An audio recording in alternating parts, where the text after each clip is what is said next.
spring.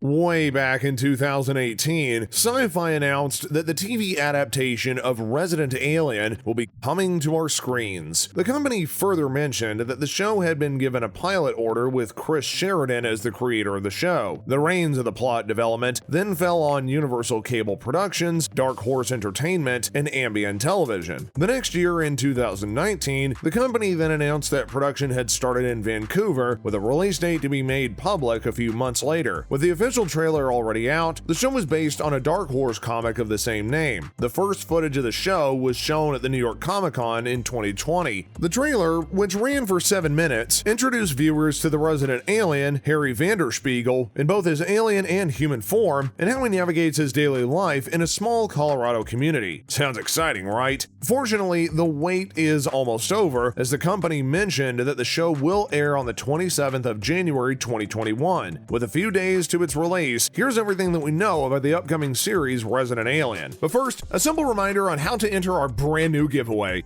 We're going to be giving away either an iPhone X Max, the new iPad mini, or MacBook Pro. It's all your choice, so be sure to leave a like, comment the keyword, subscribe, and turn on post notifications to enter the giveaway. It's that simple. What's the plot of the series? The series, a sci-fi comedy drama, will follow the story of an alien named Harry. Harry crash lands onto Earth, and to protect his identity, he must take on the identity of a human being. Henry takes on the identity of a small-town Colorado doctor.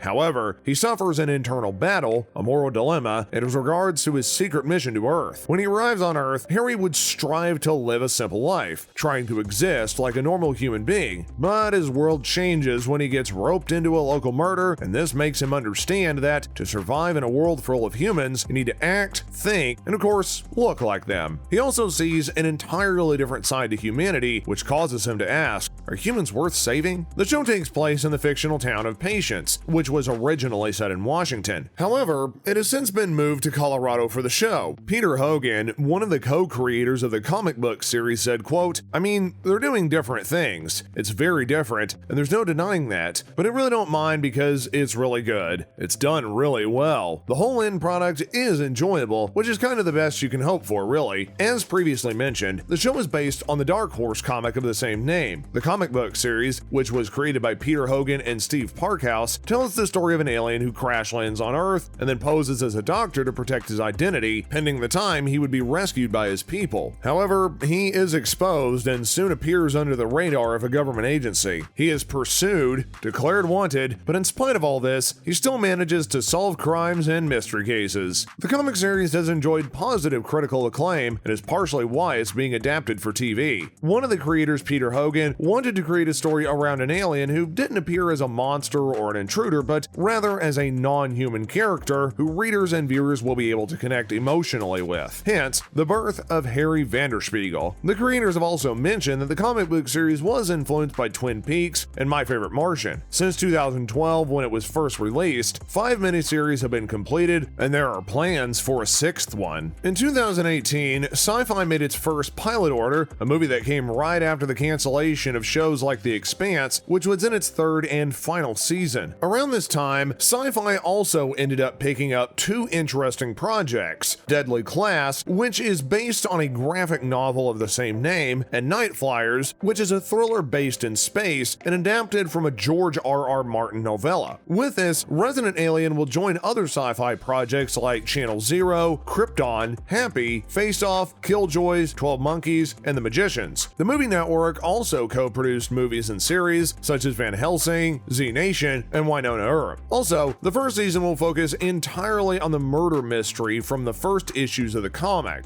Even though it was quite short, the creators of the show have expanded this story in order to span the entire first season. Who will be in it? The show will feature Alan Tudyk as Captain Ha-Ree, that is, Dr. Harry Vanderspiegel. Alan is well known for his role as Hoban Washburn in the Western series Firefly. He's also appeared appeared in Serenity, which is a space western film directed and written by Joss Whedon. The film revolves around the Alliance, a military force who had colonized the galaxy and were pursuing two fugitives who were hiding with a crew of rebels in the Serenity. Allen has also appeared in films like Robot, A Knight's Tale, 42, Maze Runner, Rogue One, and was the voice of King Candy in Wreck-It Ralph, a performance which earned him an Emmy Award. Allen has significant experience being in sci-fi movies and series, and there is no doubt this would be another incredible performance. Sara Tomko will also join Allen as Astra Twelvetrees on the show. She is popular for her roles in Sneaky Pete in 2015, Girls, Girls, Girls in 2018, and Once Upon a Time in 2011. Astra Twelvetrees is an extremely sarcastic health clinic worker with a turbulent past. She's best friends with D'Arcy Morin, a carefree and blunt bartender that works at the town's local bar. She's also a former athlete who's fascinated with the strange ways of the main character. Also appearing on the show is Alice Wetterlund, a comedian and actress who's known for her role as Carla Walton in Silicon Valley, the HBO sitcom, and she'll play the role of D'Arcy Morgan on the show, the best friend of Astra Twelvetrees. Furthermore, Corey Reynolds will appear on the show as Sheriff Mike Thompson. The actor, who's a musical theater, television, and film actor, is known for originating the role of Seaweed in the Broadway adaptation of Hairspray, the musical romantic comedy film. Interestingly enough, Corey Reynolds also has brought a fun twist to his Sheriff Mike character on the show. While shooting the pilot episode, he improvised some beat making and ended up being one of the defining traits of his character. Levi Filcher will also be featured as Ben Hawthorne, previously featured in Mars in 2006 and The Fosters in 2013. There's also going to be reoccurring characters like General McAllister, a role which will be played by Linda Hamilton. You would of course remember Linda as Sarah Connor in the Terminator film series and as Katherine Chandler in the TV series Beauty and the Beast, a performance which ended up earning her 2 Golden Globe Awards and an Emmy. On the show, she appears as a general whose duty it is to find aliens. Elizabeth Bowden will take on the role of Sheriff Deputy Liv Baker alongside Mandell Maughan as Lisa Casper. Maughan's performance as Maggie in the short-lived series Me, Myself, and I shot her to the spotlight. Afterwards, she played Victoria King for 4 seasons on Bazelon Dollar Properties. Alex Barema will also star as David Logan, who's directing the show. The pilot episode of the show will be directed by David Dobkin, an American director and screenwriter most popular for The Shanghai Nights, Wedding Crashers, and The Jungle. On the show, he's also one of the executive producers alongside Chris Sheridan, Mike Richardson, Keith Goldberg, Justin Falvey, and Daryl Frank. When filming the show, the director had made a conscious effort to precisely recreate individual frames from the comic series. So if you're excited and can't wait to see how the alien would look, you can grab the comic and steal a quick peek. When will it be released? On the 13th of February 2020, Syfy had announced that the show would premiere in the summer of 2020. Unfortunately, due to several technical issues and the global health situation, Syfy announced in October 2020 that the premiere of the show had been moved to January 2021. Now, it's actually set to premiere on the 27th of January 2021 in Canada on CTV Syfy channel and on the 28th of January in the UK on Sky One. What inspired the show? Showrunner Chris Sheridan was on the islands in the Bahamas 20 years ago when suddenly he saw a dot rise up from the horizon. He was with his wife enjoying their honeymoon when this dot turned into a triangle-shaped ship with bright lights. It hovered over them for a bit before it moved away, and Chris and his wife were weirded out. Chris later said that he didn't immediately think they were aliens, but something about the entire encounter just didn't feel right. The series in his first attempt at running a live-action series, and he calls the adaptation a fun process. He said in the interview, quote, "I took the storyline from the first graphic novel Welcome to Earth, which is the death of Sam Hodges, and I'm arching that out for the first season as the town story, and Harry, the alien story, is about him coming to terms with his emotions. And I'm also trying to pick and choose stuff from the comics for the fans," he continues. The jacket that Asta Twelvetrees, Sara Tomko, wears for the comic, and we had that made specifically. In the comic, there's an image inside and out of this diner in town. We took the picture from the comic and gave it our production designer, Michael J., who's brilliant, to design a diner for us. And in the comic, one of the nurses' names is Ellen, so we're calling ours Nurse Ellen too. In the comic, the mayor is Bert Hawthorne, but he was older, in his 60s or 70s. We did a younger guy and made it Ben Hawthorne. And that's how we wrap up this video. Thank you so much for watching, guys.